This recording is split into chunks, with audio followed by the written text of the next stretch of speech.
वंदे मातरम वंदे मातरम.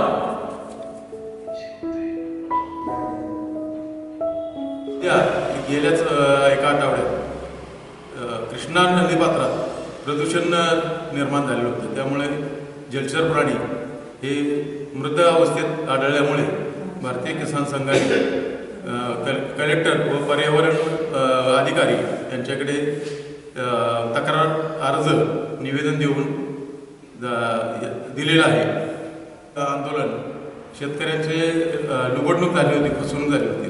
त्यासाठी भारतीय किसान संघाने उठाव करून महाराष्ट्र प्रांत आणि संघटनेने मोठ्या प्रमाणात दखल घेऊन त्या हळद व्यापाऱ्यास अटक करून म्हणजे त्याला शिक्षा देण्याचं काम या भारतीय किसान संघाने केलेलं आहे. और किसानों के हित के लिए इसका गठन हुआ है. तो गठन होने के बाद हम आज की जो परिस्थिति है, देश की परिस्थिति, उन्हें उसके अनुसार किसानों का जो काम है, भारतीय किसान संघ का काम वो चल रहा है. उसके तहत पूरे देश के हर प्रांत में अपना काम है. कोई भी प्रांत खाली नहीं है जहाँ पे अपना भारतीय किसान संघ काम न हो. आज पूरे देश में 40,000 60,000 गाँव में 40,000 गाँव में अपना भारतीय किसान संघ का पहुँच है. 60,000 मेंबरशिप है पूरे देश में. हमारा लक्ष्य है कि कम से कम 1 करोड़ अगले जो हमारा गठन होने वाला है 2 साल के बाद में, उसमें 1 करोड़ तक पहुँच जाए. भारतीय किसान संघ का काम जो है, राष्ट्र हित को ध्यान में रखते हुए अपना काम करना है. राष्ट्र हित के अंतर्गत अभी पूरे देश में जो चल रहा है, जैविक खेती के बारे में हमारा एक थीम है.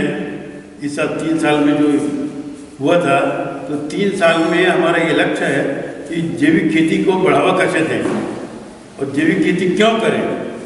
तो जैविक खेती करने का तात्पर्य ये है कि आज जैविक जो रासायनिक खेती हो रही है, उसके चलते आज हर जिले में कैंसर का हॉस्पिटल खुला है. अब उसका मूल कारण यही है, हमारे खान पान जो है, अनाज है और वेजिटेबल सब्जियां वगैरह है, इनमें कीटनाशक दवाइयों का प्रकोप बहुत ज़्यादा हो गया है. इसके चलते हमारे जो अनाज और खान पान की चीज़ें दूषित हो गया है. इसीलिए भारतीय किसान संघ ने गोवंश आधारित कृषि खेती करने का लक्ष्य लिया है. उसके चलते पूरे हर प्रांत के हर जिलों में और हर तालुका तक अपने किसानों की बैठक करें, प्रशिक्षण करें और प्रशिक्षण करके जैविक खेती कैसे करना, क्यों करना, उसके बारे में बताना है. क्योंकि रासायनिक खाद के कारण, रासायनिक खाद के लिए आज हमारी जो सरकार है, केंद्र की सरकार, 2 लाख करोड़ रुपए सिर्फ हम फर्टिलाइजर बनाने वाली कंपनी को दे रहे हैं.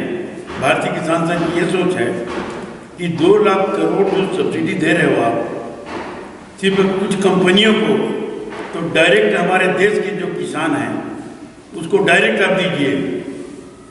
अब डायरेक्ट देने के लिए अगर हम डिवाइड करते हैं सारे हमारे पूरे देश के किसानों की ज़मीन को, तो पर एकड़ के हिसाब से करीबन 8,000 रुपया होता है.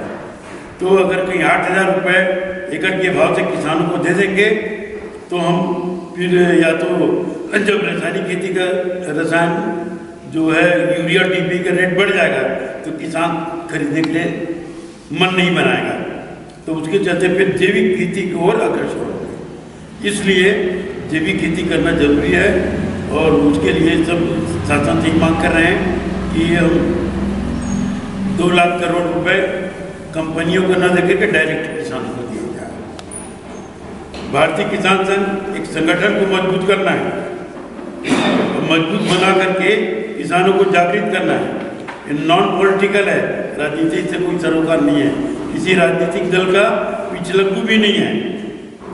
और उसका उदाहरण है,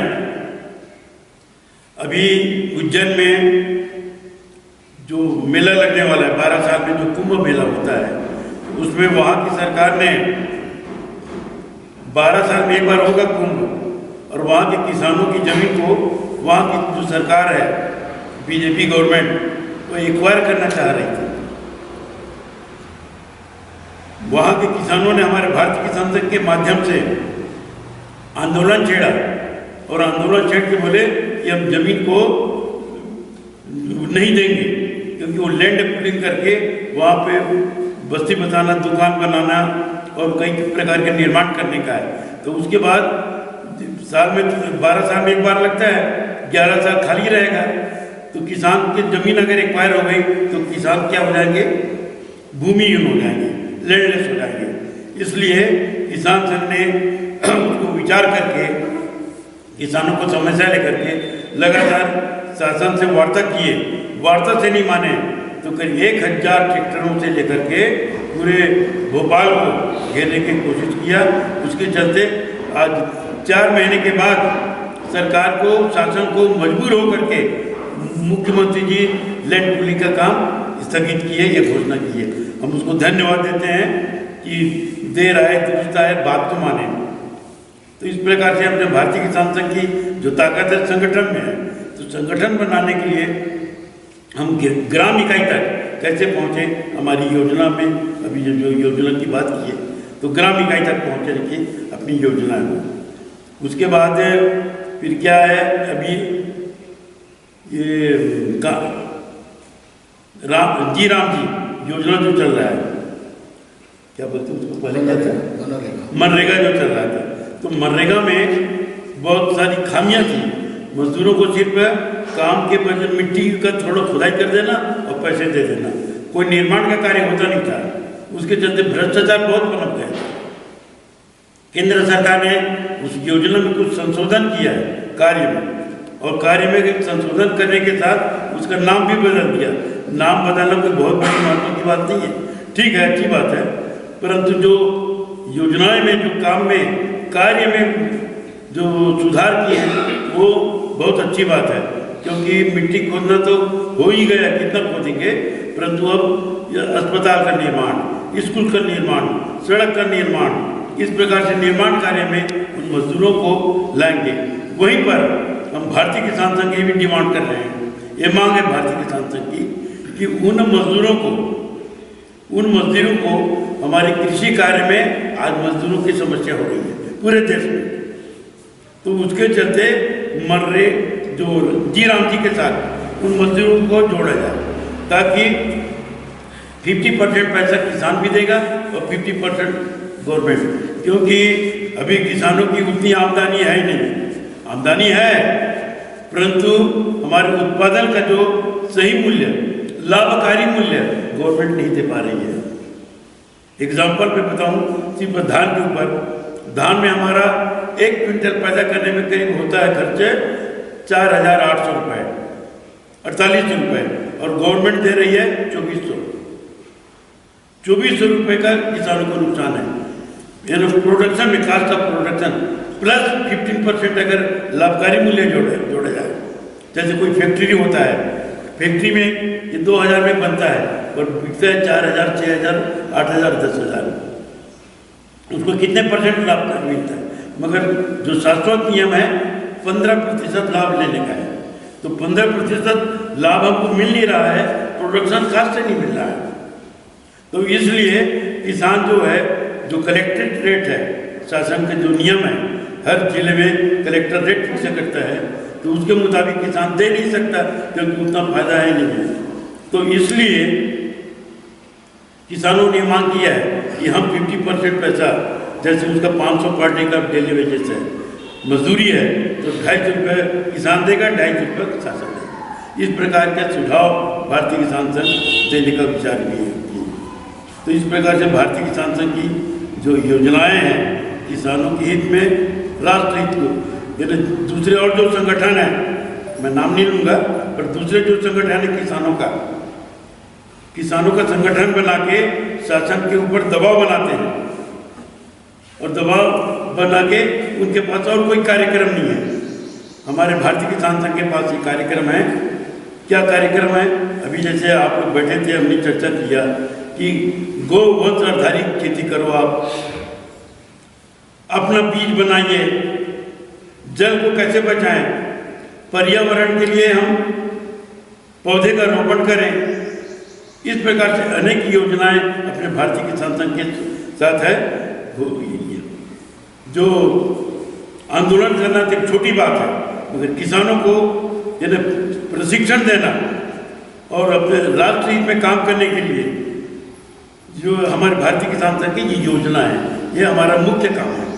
आंदोलन तो 2-4 साल में कभी जरूरत पड़ती है तो कर लेते हैं, परंतु वो भी जब आंदोलन करते हैं तो दूसरे संगठन नुकसान पहुंचाते हैं देश का, पर देश तो हमारा है। इसको ध्यान में रखते हुए हम लोग आंदोलन करेंगे, पर देश का कोई नुकसान पहुंचाने की हमारे पास कोई कार्यक्रम नहीं रहता। राष्ट्र सर्वोपरि है, राष्ट्रहित सर्वोपरि। राष्ट्रहित का कोई अपन राष्ट्रहित चाहते हैं तो नुकसान करना नहीं चाहते। इस प्रकार से अपने भारतीय किसान संघ की अनेक योजनाएं हैं, रचनात्मक कार्यक्रम है। किसान कैसे आत्मनिर्भर बने और हम राष्ट्रहित में अपने देशवासियों को शुद्ध अनाज खिलाएं, ये हमारी योजना है। अभी जो सीड बिल आ रहा है, सीड बिल में भी हमारे भारतीय किसान संघ ने सेंट्रल गवर्नमेंट को एक प्रस्ताव दे रहे हैं कि क्या क्या सुधार होना चाहिए। अभी जो हमारे किसान भाई जो मल्टीनेशनल कंपनी है जो बीज बेचते हैं, बीज बना के बेच रहे हैं, बीज बना के बेचने से क्या हो रहा है, कईयों का जर्मिनेशन नहीं आता, और जर्मिनेशन नहीं आता तो किसान का 1 साल का उनका इनकम खत्म हो जाता है। तो उसके लिए क्या फाइन करेंगे, जुर्माना करेंगे, तो जुर्माना करेंगे तो कितना 1 लाख 2 लाख 10 का, उनको 5 करोड़ भी अगर फाइन करते हैं तो मोसेंट्रो ऐसी कंपनी है जो हमारे हिंदुस्तान का जो बजट रहता है, पूरे देश का बजट, उससे कहीं और ज़्यादा वो अपने कर्मचारियों को वो पेमेंट देते हैं। इतना बड़ा कंपनी है तो उसको अगर कहीं 10 करोड़ फाइन भी कर देंगे तो कोई बड़ी भारी बात नहीं है। इसलिए उनको ब्लैक लिस्टेड किया जाए, ब्लैक लिस्टेड किया जाए, ऐसा हम लोग सुझाव देने का विचार कर रहे हैं। तो भारतीय किसान संघ राष्ट्र को ध्यान में रख के अनेक योजनाएं और किसानों के हित में कैसा काम करें, यही काम करते हुए अपना भारतीय किसान संघ वसुधैव कुटुंबकम की योजना लेकर के अपन काम कर रहे हैं। ये बातों को बताने के लिए हम हमारे जो अखिल भारतीय कार्यकारिणी में जो 51 सदस्य हैं, हम लोग सबको एक राज्य में भेज दिया है। संगठन की दृष्टि से जैसे महाराष्ट्र प्रदेश है उसको 2-3 प्रांतों में बांट करके हमारा काम चल रहा है। अपने कार्य विस्तार की दृष्टि से हम लोगों ने उसको 2-3 प्रांतों में बांटा, और विदर्भ है, महाराष्ट्र है, ऐसे बांट करके 51 जो हमारे कार्यकारिणी के हैं सभी को एक प्रांत के दायित्व दिए हुए हैं। और उसके चलते वो जाके किसानों में गाँव तक जाके, आज जैसे मैं 15 तारीख से आया हूँ, उस दिन से बैठक अपन लेते हैं जिला स्तर में, परंतु हम गांव में जाकर रुकते हैं। गांव के किसानों तक हमारी पहुंच है। हम लोग चलो केंद्र से आया है तो गांव में क्यों जाए, ऐसा नहीं है। वो हमारे भाई हैं, उनके साथ जाके बैठते हैं और वहाँ भी बैठक करके उनके भारतीय किसान संघ के विचारधारा से अवगत कराते हैं। ये अपने कार्य पद्धति है। यही बात को बताने के लिए हम आपके अपने महाराष्ट्र प्रांत में आए हुए हैं। आप लोग का सानिध्य मिला, प्रेम मिला, बहुत बहुत धन्यवाद। आपले सातारा जिल्हा अध्यक्ष किशोरजी पिसाळ त्यांनी सातारा जिल्ह्यातले जे काही मुद्दे हातात घेतलेले आहेत किंवा हातात घेणार आहोत असे विषय काही सांगितले। अखिल भारतीय उपाध्यक्ष माननीय डॉक्टर चंद्राकर यांनी अखिल भारतीय जे काही धोरण आहे ते सांगितलं आणि पूर्ण देशभरामध्ये जसं डॉक्टर चंद्राकरजी महाराष्ट्रात आलेले आहेत तसं जिल्हाशा प्रवास हा 51 कार्यकर्त्यांचा हा पूर्ण देशभरातल्या जिल्ह्यांमध्ये होत असतो। दर 3 वर्षांनी असणारा कार्यक्रम असतो। 24 साली सदस्यता झाली, गाव, तालुका, जिल्हा, अखिल भारतीय स्तरावर कार्यकारिणी घोषित झाली। त्यानंतर सगळ्या देशभर एकसारखा विचार जावा, खाली शेतकरी काय विचार करतात, त्यांची स्थिती काय आहे, संघटनेची स्थिती काय आहे, हे सगळं समजून घेणं आणि ते वरती पोहोचवून उरलेल्या या 2.5-3 वर्षामध्ये कशा पद्धतीनं पुढे काम आपल्याला करायला पाहिजे याचं एक धोरण ठरवणं. समस्या असतील, काही प्रश्न असतील, काही म्हणणं असेल शेतकऱ्यांचं, तर ते केंद्र शासनापर्यंत पोहोचवणं किंवा राज्य शासनापर्यंत पोहोचवण्याचं काम आम्ही महाराष्ट्र स्तरावर करतो. तर अशा पद्धतीचा हा दौरा हा अखिल भारतीय कार्यकर्त्यांचा आता आपल्या महाराष्ट्रात चालू आहे. रत्नागिरीपासून सुरुवात झाली. रत्नागिरी, सिंधुदुर्ग, कोल्हापूर, सांगली आणि आज सातारा जिल्ह्याचा प्रवास आपला होत आहे. उद्या त्याला पुणे जिल्ह्याचा प्रवास करून ते पुन्हा रायपूरकडे जाणार आहे. महाराष्ट्रामध्ये सातत्याने आपण महाराष्ट्र शासनाबरोबर अनेक मुद्दे त्या ठिकाणी त्यांच्यासमोर ठेवत आहोत. आत्ता तातडीचा जो आणि आत्ता अत्यंत निकडीचा विषय जो आहे, आता यावर्षी पाऊस भरपूर झालेला आहे, पाणी उपलब्ध आहे शेतकऱ्यांसाठी, शेतीसाठी आणि उन्हाळ्यामध्ये विजेची आवश्यकता असते आणि आपल्या सगळ्या या भागामध्ये महाराष्ट्रभरच हा प्रश्न आहे. कोकणामध्ये विशेष आहे किंवा आपला हा जो सह्याद्रीचा पट्टा आहे त्याला लागून असलेल्या बागेत तिथे आणखीन मोठा प्रश्न आहे, तो वन्य प्राण्यांचा प्रश्न आहे. त्यातही बिबट्यासारखे अति हिंस्र प्राणी आहेत, रानडुक्कर आहे, नीलगाय किंवा रोहू म्हणतात, असे अनेक विषय. तर त्यातले हिंस्र प्राण्यांची जी भीती आहे ती भीती खूप मोठी ही लक्षात येते. आणि मग रात्रीच्या वेळेला पाणी द्यायला जाणं, कारण वीज रात्री उपलब्ध असते. म्हणून सगळ्या शेतकऱ्यांचं म्हणणं आहे की आम्हाला दिवसा 8 तास वीज द्यावी.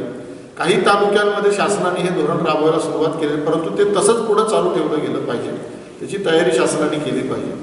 आणि त्याचबरोबर ज्यांना अजून मिळालेलं नाही त्यांना तातडीनं त्या पद्धतीची व्यवस्थाही शासनाने करावी, महाराष्ट्र राज्य वीज महामंडळाने करावी. अशा पद्धतीचा एक मागणी घेऊन आपण 15 तारखेच्या पूर्वी महाराष्ट्रामध्ये सर्व जिल्ह्यांमध्ये जिल्हाधिकारी कार्यालयावरती आपण मोठा मोर्चा हा काढणार आहोत त्या जिल्ह्यामध्ये. त्याच्यामध्ये अजून 2-3 मागण्या आहेत. त्याच्यामध्ये सोलर पंप जे आहेत, सौर कृषी पंप जे आहेत, त्याच्या संबंधामध्ये 3 मुद्दे आपल्याला आत्ता लक्षात येतात. त्यातला पहिला मुद्दा जो आहे तो सौर कृषी पंपासाठी जे डिपॉझिट घेतलं जातं ते डिपॉझिट साधारण 22,500 पासून ते 55-60,000 रुपयेपर्यंत HP प्रमाणामध्ये ते आहे, हॉर्स पॉवरच्या प्रमाणामध्ये. तर ते डिपॉझिट शासनाकडे दिल्यानंतर ती सगळी प्रक्रिया पूर्ण केल्यानंतर 3 महिन्याच्या तो पंप हा शासनाने शेतकऱ्याला देणं आवश्यक आहे. परंतु काही शासनाच्याही काही तांत्रिक अडचणी आहेत त्यामुळे ते देऊ शकत नाही. तर आपलं मग त्याच्यामध्ये 2 मुद्दे आहेत की हा पंप तुम्ही 3 महिन्याच्यात लवकरात लवकर देण्याची व्यवस्था करा. आज 1 लाखापेक्षा अधिक जणांनी शेतकऱ्यांनी अर्ज केलेले आहेत. जे पैसे, इतकी रक्कम ही शासनाकडे पडून आहे, ती शासन काय करतं वापरतं आम्हाला माहिती नाही. परंतु ते पैसे जर आम्ही बँकेत ठेवले असते शेतकऱ्यांनी, आम्हाला 7%, 6% दराने आम्हाला व्याज मिळालं असतं. तर ते व्याज शासनाने द्यावं, अशा पद्धतीची दुसरी मागणी आपण ह्या मोर्चामध्ये करणार आहोत. पहिली मागणी दिवसा वीज आहे 8 तास. दुसरी मागणी हे 7% व्याज या डिपॉझिटला द्यावं. तिसरी जी मागणी आपण याच्यामध्ये करतो की जे सौर कृषीचे जे पंप आहेत, या योजनेचे पंप आहेत, ते पंप थेट कंपन्यांकडूनच घ्यावेत अशा पद्धतीचं एक धोरण शासन आखलेलं आहे शासनाने. त्याच्यामध्ये ते जे पंप आहेत अतिशय निकृष्ट दर्जाचे येत आहेत असा अनुभव आहे. आणि ह्याचा दुसरा परिणाम काय होतो, शेतकऱ्याला तर त्रास होतोच आहे, कारण 3 महिन्यानंतर हे पंप खराब होत आहेत, नादुरुस्त होत आहेत आणि त्यामुळे पुन्हा पाणी देणं आणि हे सगळ्या समस्येमध्ये तो अडकतोय. म्हणजे ही या योजनेचं फलित काय तर प्रत्यक्षामध्ये शेतकरी आगीतून कोपाट्यामध्ये जाणं असं होतं आहे.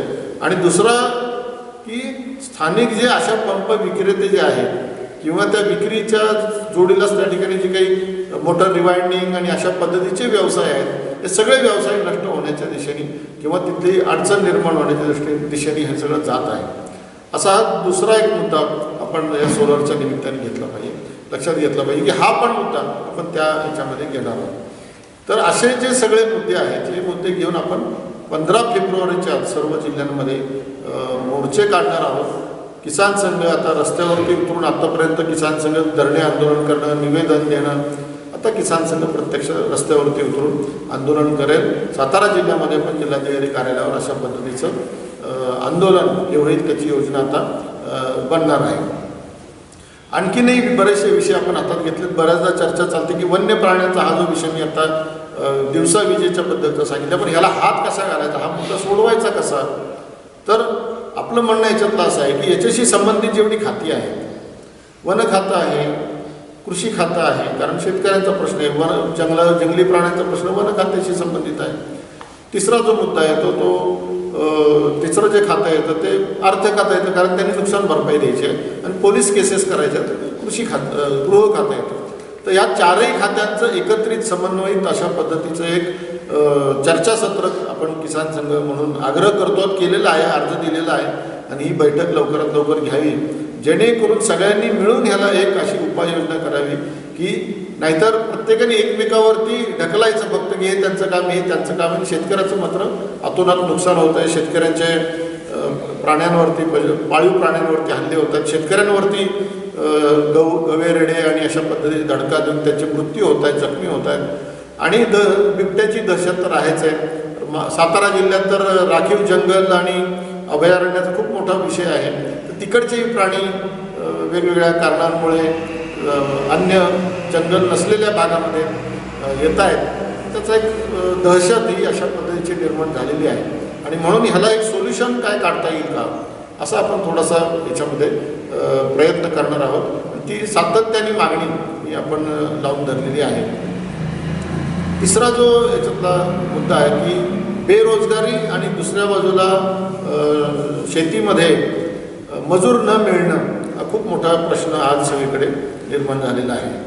आणि मग त्याच्यासाठी मग केंद्र शासनाचं जे फुकट अन्न देण्याचं जे धोरण आहे, किंवा मग महाराष्ट्र राज्य शासनाचं लाडकी बहिणीचं जे धोरण आहे, याला जबाबदार धरलं जातं. पण ते जबाबदार आहे का नाही, तर ते धोरण जबाबदार आहेच, नक्कीच आहे.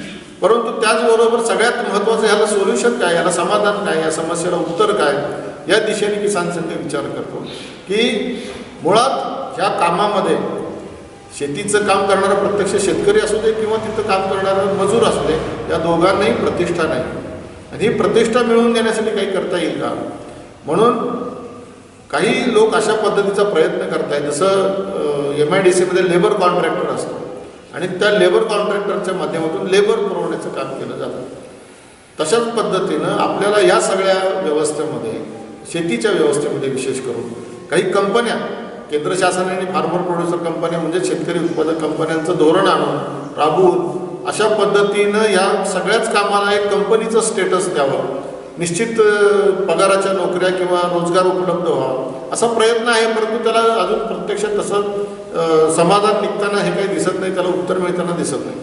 परंतु भारत इंटेलिजन्स नावाची कंपनी मुंबईमध्ये आहे, त्यांना आम्ही प्रत्यक्ष भेटलो आहोत. सुभाषचंद्र बोस यांच्या जे पंतू आहेत त्यांनी ती कंपनी सुरू केलेली आहे, आणि त्यांना प्रत्यक्षात भेटणं झालं नाही, परंतु त्या कंपनीमध्ये आम्ही जाऊन 2 वेळेला त्यातली माहिती घेतली. आज सह्याद्री फार्म्सबरोबर टायअप करून द्राक्ष शेतीमध्ये जो खूप मजूर लागतो, तर त्या मजुरांना एनरोल करून त्यांना ज्याची आवश्यकता असेल त्यानुसार त्यांना ते मजूर पुरवणं आणि त्याचा दर निश्चित करणं.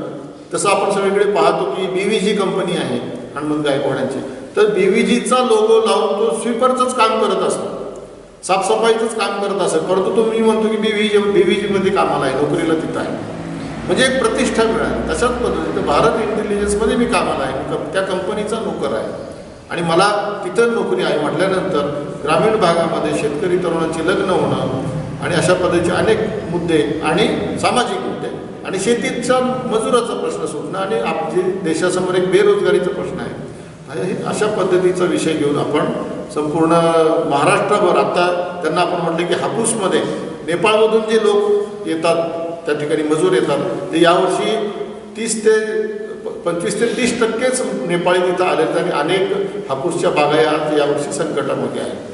तर असं ठिकठिकाणी व्हायला लागलेलं आहे की मजूर हळूहळू येणार नाही, कारण त्या भागामध्ये विकासाची कामं झाल्यानंतर तिथे त्यांच्या भागामध्ये जन्मभूमीमध्येच राहणं कुणी पसंत करेल, आणि मग त्या भागामध्ये बाहेरून स्थलांतरित होऊन येणारा जो मजूर होता तो येणार नाही, हे निश्चित आहे. आपल्याकडे ऊसाच्या बाबतीमध्ये तो मुद्दा लक्षात आलेला आहे की आता बीडमधून म्हणजे मराठवाड्यातून आपल्याकडे मजूर जे येत होते, ऊसतोडणी कामगार येत होते, तर कमी होत चालेल, मग हार्वेस्टरवरती आपण. तर अशा पद्धतीनं जर कंपनी आणि त्याला एक स्टेटस जर हे करता आलं तर याला एक खूप चांगलं उत्तर आपण शोधण्याचा प्रयत्न करत आहोत. वेळोवेळी किसान संघाने जसं ई पीक पाणीचा विषय असेल, पीक विम्याचा विषय असेल, तर ह्या सगळ्या विषयांमध्ये आपण खूप वेगवेगळ्या पद्धतीनं आपण काम केलेलं आहे, करत आहोत. ई पीक पाहणीचं जे ॲप आहे त्या ॲपच्या कंपनीच्या लोकांना प्रत्यक्ष भेटून त्यांच्या अडचणी समजून घेऊन मग कृषी विभाग आहे, महसूल विभाग आहे, त्यांच्याही काही अडचणी आहेत, त्या सगळ्या अडचणी समजून घेऊन यातून मार्ग कसा काढता येईल यासाठी शासनाबरोबर सातत्याने आणि किसान संघाचं प्राधान्य हे शेतकऱ्याची अडचण सोडवणं आहे. त्यांनी प्रीमियम भरायचा परंतु त्याचं नीट त्याचा पंचनामा नाही झाला, त्याचं पीक कापणी प्रयोग नीट नाही झाला किंवा तर शासनाने ट्रिगर बदलले, हे सगळेचे मुद्दे सगळ्यांना योग्य पद्धतीने योग्य व्यासपीठावर मांडून योग्य मंत्र्यांच्या समोर मांडून आपण ते सोडवून घेण्याचा प्रयत्न सातत्याने करत असतो. बऱ्याचदा ई पीक पाणीच्या वेळेला नोंदणी करायची असते, ती शेतकऱ्यांनी करायची असते, तर त्यांनी सातत्याने जे बदल झालेले आपल्याला दिसते ते सगळे किसान संघाने जी मागणी केली वेळोवेळी, त्यामुळं त्यातलं सुलभीकरण हे आज झालेलं आहे.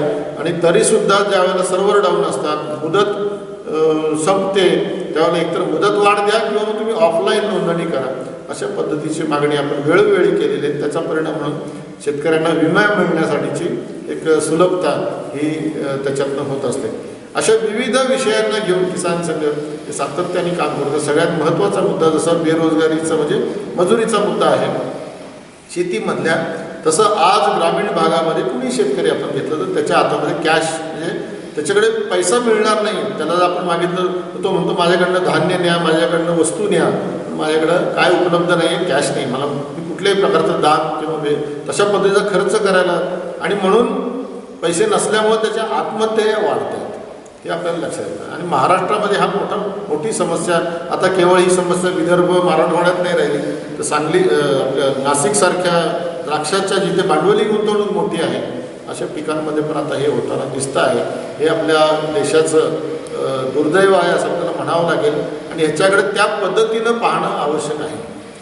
आणि म्हणून किसान संघाने आता एक विषय पुढच्या 2.5-3 वर्षासाठी हातात घेतलेला आहे, तो म्हणजे ग्रामीण भागामधल्या शेतीमध्ये पतपुरवठा, विमा, शासकीय योजना, त्यांची अंमलबजावणी, त्यातला भ्रष्टाचार होऊ नये किंवा योग्य लाभार्थ्यांची निवड व्हावी, अशा विविध शासनाच्या ज्या आर्थिक लाभाच्या जे काही विषय आहेत ते योग्य पद्धतीनं कसे होतील असं बघणं. आणि दुसऱ्या बाजूला शेतकऱ्याचं उत्पादन वाढणं, कुठल्याही पिकाचं असो, जसं सोयाबीन आहे तर साधारण 7-8 क्विंटल उत्पादन येतं, ते आपण 20-22 क्विंटलपर्यंत कसं नेता येईल. यावर्षी 250 शेतकऱ्यांच्या शेतावर आपण 400 एकरमध्ये अशा पद्धतीचा प्रयोग हा केलेला आहे. त्याला बऱ्यापैकी यश आपल्याला आलेलं दिसतं.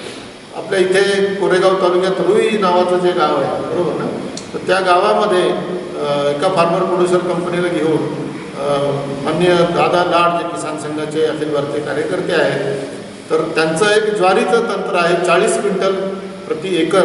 तर तो प्रयोग आपण आता तिथे करतो आहोत की ज्वारी टिकली पाहिजे. ज्वारी टिकली तर जे डिझेलवरचं ट्रॅक्टरवरचं जे अवलंबित्व आहे तर त्यांनी बैल सांभाळली जाते वगैरे वगैरे आपल्या सगळ्यांना माहिती आहे. तर तो सगळी व्यवस्था ही कशी होईल म्हणून एका फार्मर प्रोड्युसर कंपनीला घेऊन इर्जिक फाउंडेशन नावाची जी संस्था आहे त्यांना सोबत घेऊन आपण तो प्रयोग हा त्या ठिकाणी यावर्षी करतो आहोत. असं सर्व पिकांमध्ये यावर्षी तुरीमध्ये आणि सोयाबीनमध्ये आपण उत्पादन वाढीचा प्रयोग केला.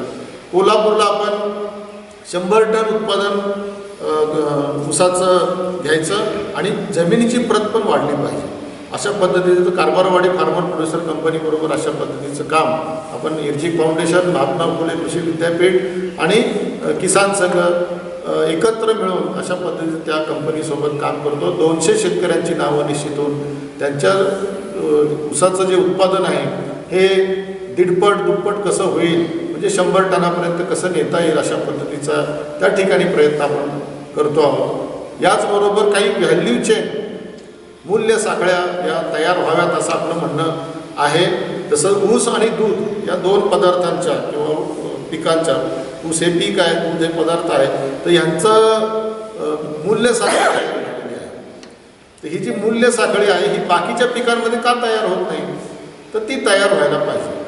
म्हणजे मग ग्रामीण भागामध्ये रोजगार निर्मिती सहजपणे होऊ शकेल. म्हणून प्राथमिक म्हणजे प्रायमरी प्रोसेसिंग, प्राथमिक प्रक्रिया ही गाव पातळीवरती व्हावी, घराघरात व्हावी आणि मग त्याची विक्री करण्यासाठी पुढची जी प्रक्रिया ही अन्य व्यवस्थांच्या माध्यमातून ही करता येऊ शकते. आणि तसं झालं तर आज काही लोक शेतकरी सोडून बाकी सर्वजण शेतकऱ्याच्या जीवावरती जे पैसे कमवत आहेत तर शेतकऱ्याला त्याच्यामध्ये पैसे शिल्लक राहतील.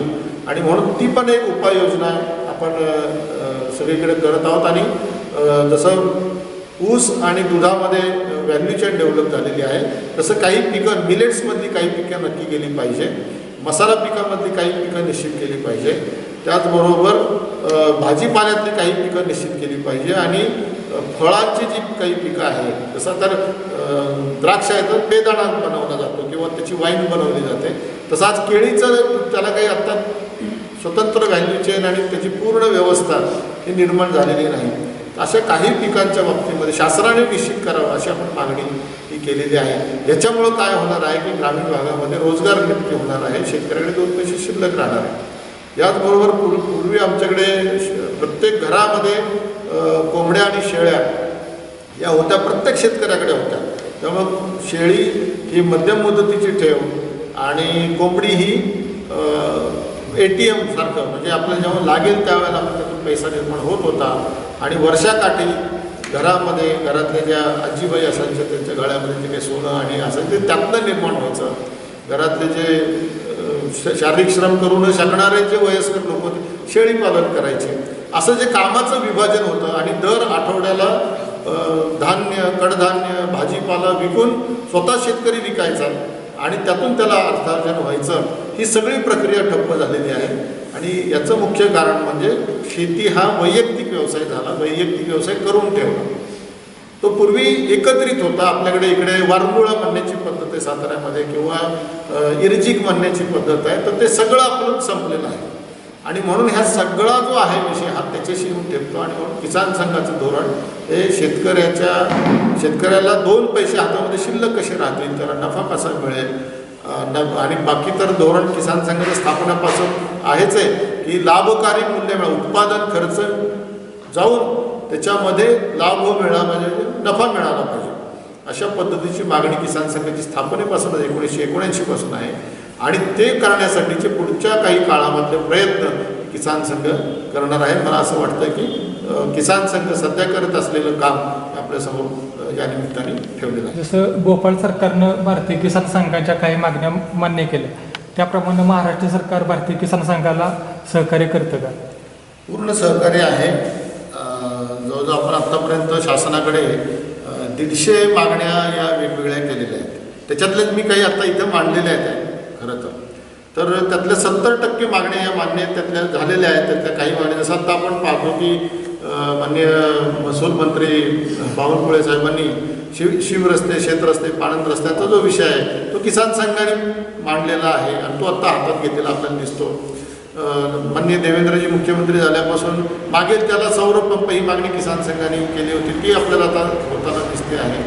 त्याच्यानंतर त्याचा जो पंप आहे तो सतत चालू नसतो, पण वीज तर तयार होत असते सौर ऊर्जा, तर ती फिडरला जोडून शेतकऱ्याला परतावा द्यावा ही योजना पण किसान संघाने त्यांना सुचवलेली आहे. मागेल त्याला शेततळं ही जी योजना आहे ही पण किसान संघाने. अशा अनेक मागण्या या महाराष्ट्र सरकारने 14 ते 19 मध्ये जेव्हा त्या काळात 2.5 वर्ष देवेंद्रजींचं सरकार होतं तेव्हा आणि आत्तासुद्धा अनेक मागण्या या शासनाने मान्य केलेल्या आहेत आणि आत्ता करतायत.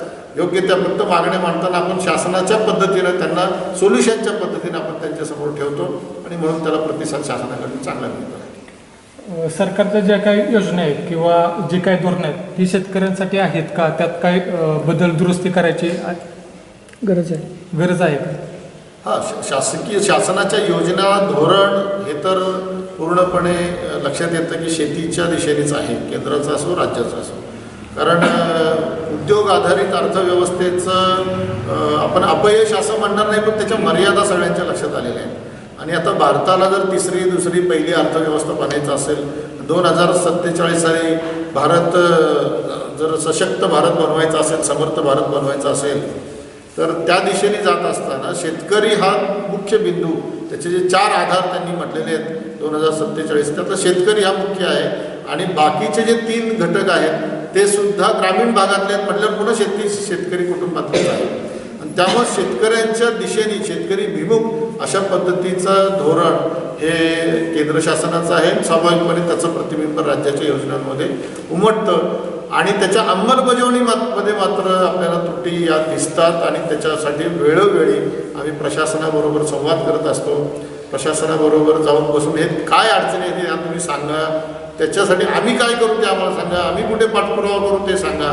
कारण बऱ्याचदा त्यांच्या मर्यादा किंवा जे काही टार्गेट ओरिएंटेड काम असतं तर त्याच्यामध्ये त्यांना ते करणं शक्य होत नाही. परंतु अशा पद्धतीचं दोन्ही सरकार हे शेतकरी भूमिक काम करतात, परंतु त्याचे परिणाम त्या पद्धतीचे दिसत नाहीत. त्याच्यामध्ये प्रशासनाकडनं त्या पद्धतीचं काम हे मर्यादित स्वरूपामध्ये होताना दिसतं. काही त्यांच्या मर्यादा असतील माहिती नाही, काय घडतं हे माहिती नाही, परंतु योजना धोरणं चांगली आहेत, प्रशासन त्याच्यामध्ये थोडंसं कमी पडताना आम्हाला जाणवत असतं. मिळतात का, पोचतात का? योजना सगळ्यांपर्यंत शेतकऱ्यांपर्यंत पोहोचण्यासाठी जे काही व्यवस्था निर्माण झालेली आहे, आता बऱ्याचदा भर हा मोबाईलमधूनच किंवा इंटरनेटवर जाऊन पाहावं, वेबसाईटवर जाऊन पाहावं, परंतु आपला जो ग्रामीण शेतकरी आहे तिथं नेटवर्कच नाही बऱ्याच भागामध्ये. पीक पाणीसारखा विषय असेल तर नेटवर्क नाही, अपलोड कसं करणार. बऱ्याचदा आता तो कुठलाही अर्ज करायचा असेल कुठल्याही योजनेसाठी तर तो आपल्याला ऑनलाईन करावा लागतो. नुकसान भरपाईचा अर्ज ऑनलाईन करावा लागतो, पण नेटवर्क नसतं, सर्व्हर डाऊन नसतं. तर ह्याच्याकडे लक्ष शासनाने देण्याची आवश्यकता आणि सहज शक्य आहे. कोल्हापूर जिल्ह्यामध्ये जांभरे नावाचं गाव आहे ज्या भागामध्ये हत्तींचा धुमाकूळ असतो. आपले तिथले उपाध्यक्ष तिथे गेले असतात आणि नेटवर्क नाही, तर त्यांनी दूरसंचार विभागाशी संपर्क साधून राज्याच्या आणि केंद्राच्या त्यांना अर्ज देऊन मागण्या करून आज त्या गावामध्ये एका गावामध्ये आज पूर्ण व्यवस्थित नेटवर्क आलेलं आहे. तिथं काय होऊ शकतं, फक्त तुम्हाला पॉवर वाढायचं, त्याचं जे ट्रान्समिशन आहे ते वाढवायचं आहे, एवढंच करण्याची गरज आहे. हे शासनाला सहज करणं शक्य आहे, पण का करत नाही ही त्यातली मुख्य अडचण लक्षात येते. आणि म्हणून योजना पोहोचवण्याचं जे काम आहे हे तुम्हाला मोबाईल माध्यमातून करायचं आहे किंवा इंटरनेट माध्यमातून करायचं असेल तर तुम्ही त्या पद्धतीच्या इंटरनेटचं इन्फ्रास्ट्रक्चर हे बळकट करण्याची आवश्यकता आहे. काम चालू आहे. आता मी कोकणामध्ये फिरलो तर रस्त्याने ऑप्टिकल फायबर केबल्स घालण्याचं काम चालू आहे, परंतु त्या पद्धतीचं ते खूप गतीनं होण्याची आवश्यकता आहे. डिजिटल इंडिया नुसतं म्हणून चालणार नाही, केवळ आर्थिक याच्यामध्ये चालणार नाही, तर ह्या योजना पण पोचल्या पाहिजे. आमचं जे एक्सटेन्शन डिपार्टमेंट आहे म्हणजे कृषी विभागाचं जे ते स्वतंत्र डिपार्टमेंट होतं, परंतु ते आज तसं राहिलं नाही.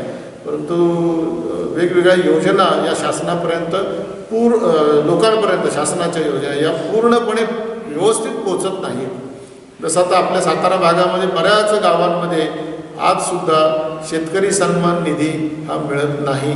माझ्या स्वतःच्या गावामध्ये मिळत नाही 60% लोकांना. कारण त्या लोकांना हेच माहिती नाही की आता ऑनलाईन अर्ज करायचा आहे, हे पण पोचलेलं नाही. कारण आधी कागदोपत्री भरून तो अर्ज करून द्यायचा हे लोकांना माहिती होतं, ते दिलं, त्याच्यात त्रुटी आल्या. दरम्यानच्या काळामध्ये शासनाने धोरण बदललं, आता सर्वांनीच ऑनलाईन करायचं आहे कारण त्यातलं भ्रष्टाचार संपवायचा आहे. धोरण चांगलं आहे पण लोकांना माहीतच नाही आहे.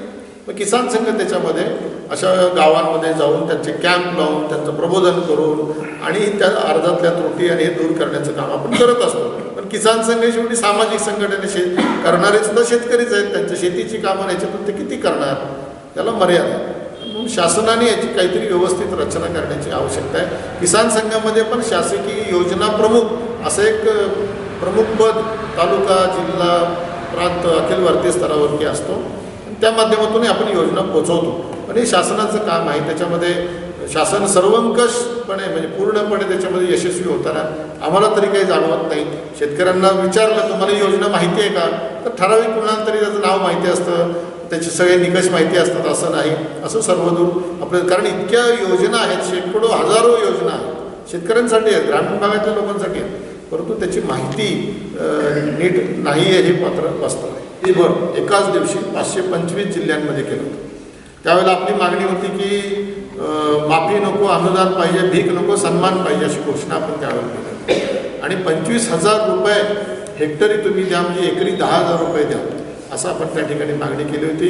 आणि ती मागणी अंशतः म्हणजे 6,000 रुपये वर्षाला दोन करून आणि महाराष्ट्र शासनाने पुन्हा त्याच्यामध्ये 6,000ची भर घातलेली आहे. पण त्यांनी काही होत नाही आपल्या लक्षात येतं, परंतु तो सुद्धा बुडत्याला गाडीचा आधार असेल तर शेतकरी वाट पाहत बसतो की हे पैसे मला केव्हा मिळतील. तर ती निकड कॅशची किती आहे हे लक्षात येतं. मग याचा सातत्याने पाठपुरावा आपण करतो आहोत. जसं दिल्लीला 19 डिसेंबर 2022ला आम्ही 23ला आम्ही तिथे आंदोलन केलं होतं. देशातल्या सगळ्या राज्यांमधून तिथे 1 लाख शेतकरी जमा झाले होते आणि त्या ठिकाणी आपल्या काही प्रमुख मागण्या होत्या. पहिली मागणी होती की MSPचा कायदा करा. आज तो कायदा नाही आहे, व्यापाऱ्याला बंधन नाही आहे की MSP प्रमाणेच खरेदी करा शेतमाल. दुसरी जी मागणी होती की GST काय करा, ते त्यातून शेतकऱ्यांना सवलत द्या, कारण शेतकरी हा शेवटचा उपभोक्ता नाही आहे. शेतकरी अन्य लोकांसाठी माल तयार करतो तर त्याला GSTतून आज 5 ते 28% इतकं त्याच्यामध्ये GST त्याला भरावं लागतं. त्याचं काही कारण नाही खरं तर सवलत द्या किंवा रद्द करा असं आपण दुसरी मागणी होती. ती मागणी अंशतः केंद्र सरकारने मागच्या अर्थसंकल्पामध्ये कमी केलेलं आहे किंवा त्या पद्धतीची मागणी मान्य केलेली आहे. GSTमध्ये सवलत काही गोष्टींच्या बाबतीमध्ये दिलेली आहे. याही वर्षी अर्थसंकल्पामध्ये तसं होऊ शकतं. आणि तिसरा मुद्दा जो आत्ता विचारला तर त्याच्यामध्ये पण आपण तशी मागणी केलेली आहे की आम्हाला त्याच्यातून तशा पद्धतीचं हे करा. हर किसान हमारा नेता है.